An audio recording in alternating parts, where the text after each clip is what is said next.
Unless African people across the diaspora come together and invest in Africa, then we're all going to be at a loss. We're all going to be hurt by colonialization.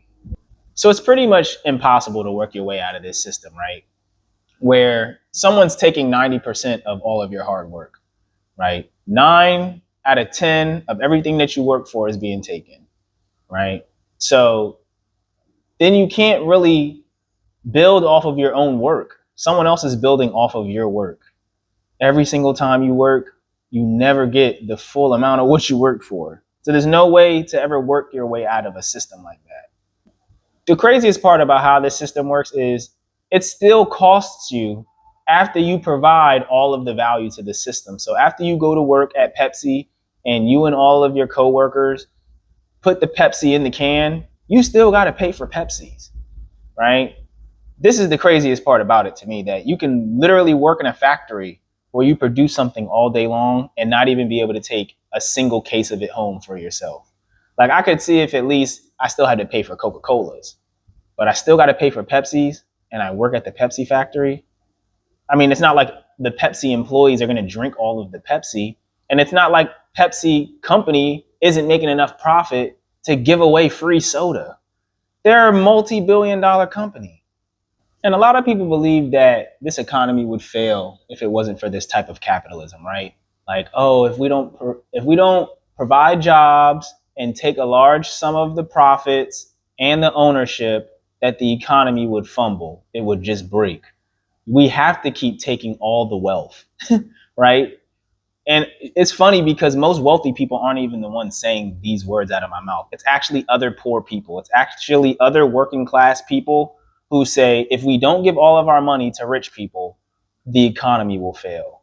And it begs me to always ask the question, fail for who? The economy is already not working for you.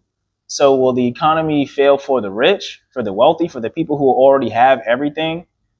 The people, the 1% of the world's population, right? There's 1% of the people on this planet who own nearly 40% of the wealth on the entire planet. So even though they're only 1% of the people on the planet, they own 40% of all the wealth. Meanwhile, that same number, 40% of people, 40% of the population on this planet only owns and controls 2.5% of the wealth approximately. So how is it that nearly half of the world has to share 2% of the wealth, but then 1% of the people on the planet get to have half of the wealth to themselves? These are the logics and the talking points of people who apparently believe in capitalism, but do they really believe in it, or are they just afraid of losing everything that they maybe have on debt or on credit, right? Through their mortgage, through a loan from the bank. Like, is it the material things that they fear losing, or is it something even deeper, right? That's what we're going to talk about in this video essay, this, long form video, whatever you want to call it, right? I really just call these conversations that I share with the people. I have a Substack where I write about this stuff all the time, like literally weekly. You can get way more content consistently from there. So just check the description if you want to subscribe to that for free. And the most important part about this video is going to be how I tie it all together with the African diaspora, AI, and capitalism. So this part, I want to talk about self-esteem and self-confidence, right? This is the part about the African diaspora. If you're interested in the African diaspora, this is the part for you. If you're not, if you just want to skip ahead or cry in the comments about the facts that I'm going to deliver here in the video towards the end, then skip maybe 3 or 4 minutes. It'll get to the part where you just want the analytics and the statistics. But this right here is the more ethical, cultural, and what I say the more meaningful part of this conversation, right? Where we're going to talk about Black people across the diaspora, right? The difference between self-confidence and self-esteem. I've been thinking about this for a long time, like nearly a decade, right? Where I talk about Black people having self-confidence. So I'm going to read from some of my work right here, right? In America, we have self-confidence because we've survived the impossible. We know we can make things happen, but we lack self-esteem. We don't know who we are, so we look to the colonizer for validation. We think participating in consumer capitalism and buying luxury items reverse systemic racism. We buy opulent things to insulate ourselves from a lack of identity. This is African Americans, right? Predominantly in the Americas. Even I would even extend this to the black people in Europe, right? Like in the United Kingdom and stuff. Like a lot of us have access to corporate jobs and, the education that people strive for in order to be more successful at capitalism in these colonized nations. But deep down inside, we really have a lot of self-hate, a lot of self-doubt, right? And a lack of self-esteem, right? Self-esteem looks like having values and traditions and language and things that you value that are unique about yourself that you offer and that come from the people before you, as well as are unique to who you are as an individual and a part of a collective, right? So all of these things are important. All of those things I just mentioned are very important when having self-esteem, because if you don't feel like you connect with the people who look like you, then that hurts your self-esteem. And if you feel like you're better than or worse than everyone who looks like you, then that also affects your self-esteem, because then you can't commune and operate in groups that look like you and share your lived experience, which is, I feel like, the most important part about self-esteem is how it impacts your lived experience in life, right? Oftentimes lived experience isn't something that's measurable, right? Or can have a productivity you margin to it and all of the things that capitalism's worried about. So that's why oftentimes, white people just get smushed into whiteness, whether you're Italian, whether you're from the UK, whether you're French. If you look white, you're white. And most people just flatten out their ethnicity or their cultural background to fit into whiteness so that they can benefit from white privilege. But black people are a little bit different, right? Where when you come to America or a European nation, it doesn't matter where you're from. All of y'all are black to the colonizer, to the majority of white people. You're just black. And, sometimes you could be a good black person, but oftentimes most people that are black are inherently, criminal or bad or just dysfunctional and lazy, right? So that's usually what you're trying to build your esteem up from, is that lived experience and belief that you're less than human. So now let's talk about self-esteem, right? And what our brothers and sisters across the diaspora, what they hold as something that's important and valuable, right? And I'm gonna read a little bit from our work as well from this, right? Across the diaspora, they have self-esteem. They know their nationality. They see electricians that are black, black engineers, black presidents, but they lack the self-confidence to break the global economic chokehold, because every time they try to move upward, they hit a European infrastructural wall. They know that the colonizer still controls the currency and the transportation and the logistics, right?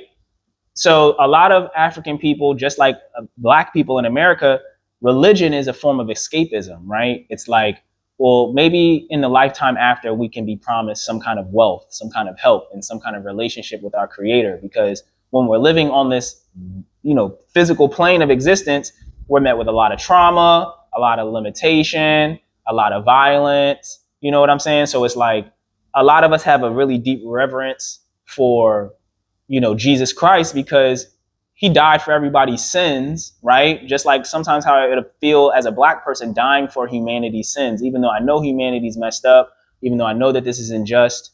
If my black body is sacrificed, maybe it can make a better tomorrow for someone else, especially if they're a black person. And also the fact that, Jesus is black. But we'll move on from that and stick to the self-esteem part, right? As far as the self-esteem part of it is that, self-esteem comes from having your own language and your own traditions and your own nationality, right? Whether you're from Brazil, Jamaica, Grenada, you could be from Guyana, Ghana, Nigeria. You have a sense of who you are, even in a sea of other people who look like you. There's something that's distinct, whether it's language, whether it's tradition, whether it's dance. And these are the things that are animated by our human experience. Once again, going back to our lived experiences being super important. So I'm going to write a lot more about these things. You could go to the Substack, subscribe for free, and you'll see a lot more deep dives about things like this. But I want to keep it moving because I'm trying to keep this video as short as possible. So make sure you like and subscribe and share this with somebody who you think could benefit, or just share it on Threads, share it on Twitter. Maybe a stranger might find this important. All right. So now we right back on capitalism's neck, right? One thing I'm going to talk about today is what they call green capitalism, right? Like, it's this way of trying to make capitalism feel better. I find this to be interesting about the psychology of colonizers, right? That in order to get all of the people who participate in capitalism and its tentacles, if you will, right? They create these narratives as if the very thing that they're doing wrong has some good to it, right? Instead of just being cold and calculated and admit that you're a dominator, you're a tyrant, you're a liar, it's like, no, I got to make this seem like it's virtuous and that there's some kind of righteous intent behind it and some greater good that's being served. You don't want to just own up to the debauchery, own up to the destabilization, own up to the misinformation, right? And the destruction and violence. You don't want to just admit to it. So you come up with words like green capitalism or big tech that's going to create automated robots and artificial intelligence that removes all labor from the human kind or the human species, if you will. And it's like, it just sounds like slavery all over again, right? It just seems like colonizers miss slavery where they have little to no input or like money or energy they have to put into their laborers. They get all of the profit back, and then they can go and do things like get dog insurance. And you know what I'm saying? Like somehow we were able to get pet insurance before we were able to get the entire human civilization to have insurance, right? And dogs don't contribute anything to human society except maybe company, but I digress. So I have something else that I would like to read for y'all from my work, Tongue Twisters, right?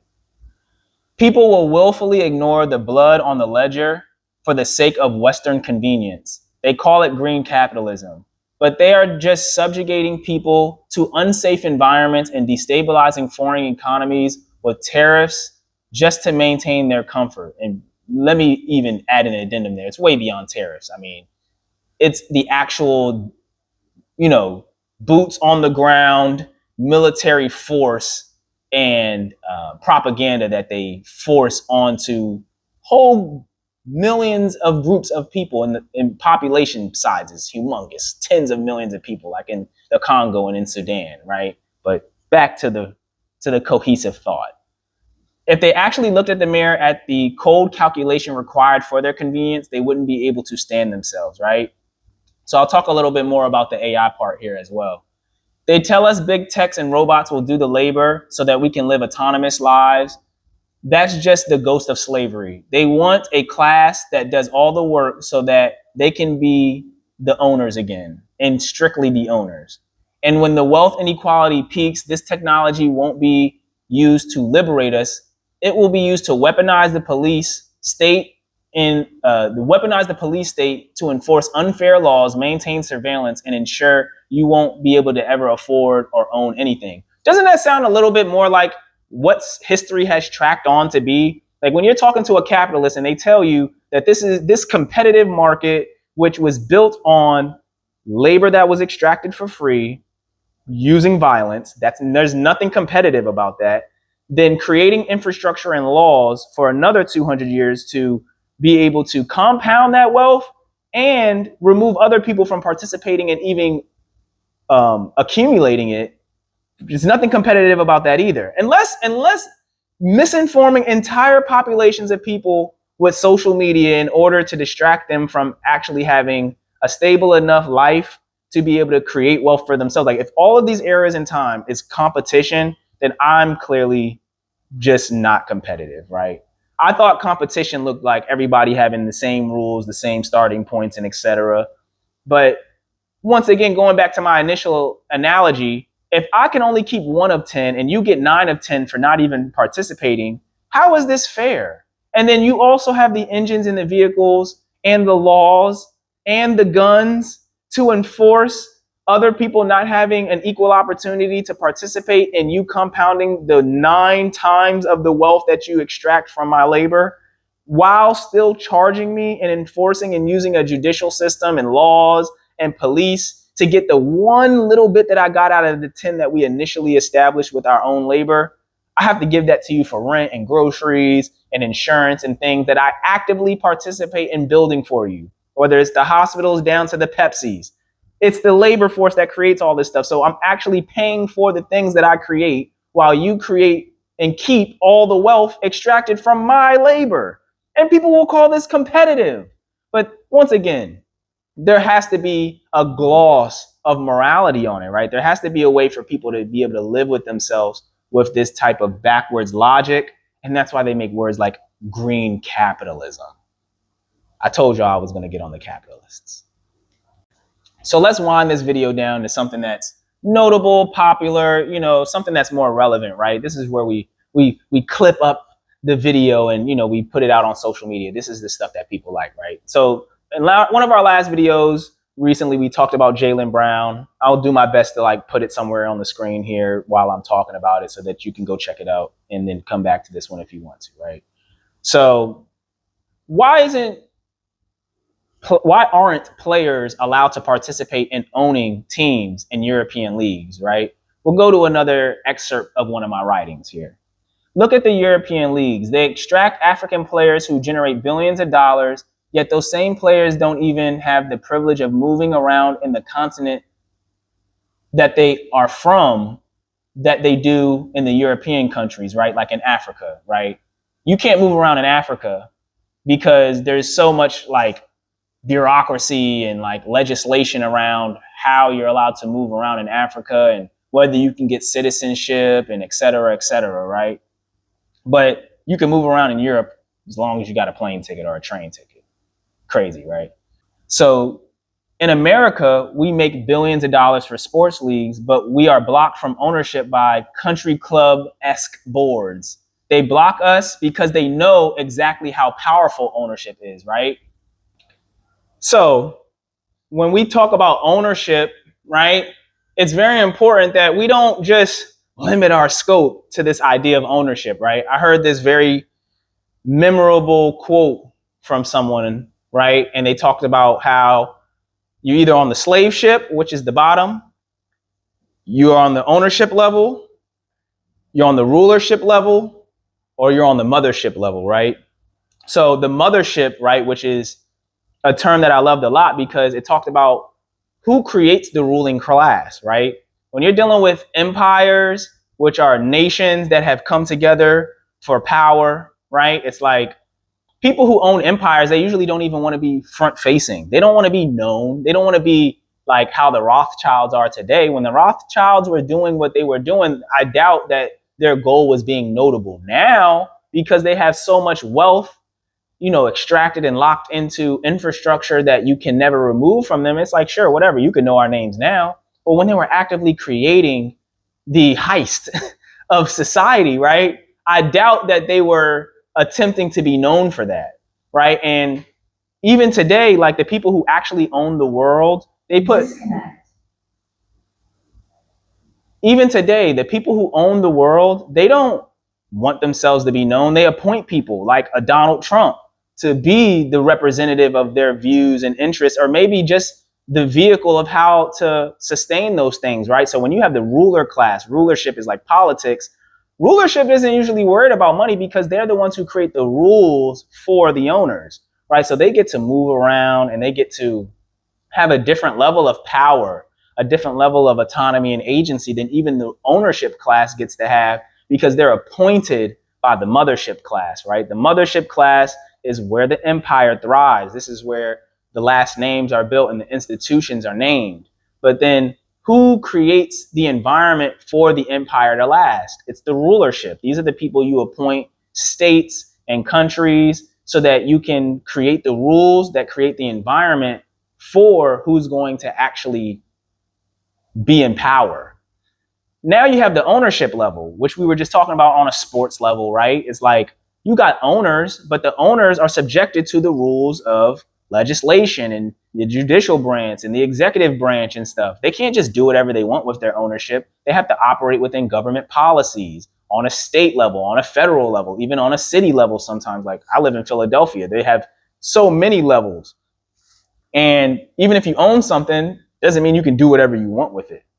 And so the owners are subjected to the rulers, but the owners are the ones who are allowed to collect capital. And this is where capitalism in this monetary system and the worldview that it operates from, which is the American dream, and the beneficiaries of this capitalist system, right, who operate in the worldview of the American dream are white people, and they practice white supremacy in order to have what we call rulership, right? As long as there's a white class of people who have and control the majority of the power in a state, a country, or a landmass, then we can continue to uphold the empire. And that empire is classism, if you will, global takeover, Elon Musk level, you know, evil genius stuff, right? Is like things that you wouldn't even believe. That's why the Illuminati was so hard to believe until they, figured out about that island. But I don't want to get flagged, so we're gonna get back into our safe space as far as sports and entertainment, right? Sports and entertainment, right? Where the players are what we would call the slave ship level, right? We get to participate in these structures, these businesses, or just these vehicles that owners create in order to get a little money, get a little bit of permission or privilege or rights, if you will, within the economies of the things they own. And, we're subjected to the rules of the class of people who have organized, in this case, colonized. It's not really organization, it's colonization, where you use armed force and language in order to disarm and destabilize groups of people in order to take over their resources, right? This is not like fair or competitive as one would note it to be, right? So you have the slave ship level where we're just, messing around doing the things that we do to survive. And then you have the ownership class that extracts all of the wealth and energy and most of the time even spiritual acclimate of the people in a group. And then you have the rulership class that work with the ownership class to create the rules for an environment where the capitalization and the exploitation can happen efficiently. And then you have the mothership level that is the people who appoint those who create the rules, that create the environment for owners to be able to extract wealth from the masses or the class of people who are being subjugated, right? You see how I built this whole thing here? You see how we did that? So let's wrap this up by letting y'all know to check out the Substack in the comments, right? In the description. I'll leave something special for y'all in the comments. Make sure y'all check those out. And please make sure y'all subscribe, make sure y'all share, and always be a part of the mothership, man. Don't let them put you on another slave ship.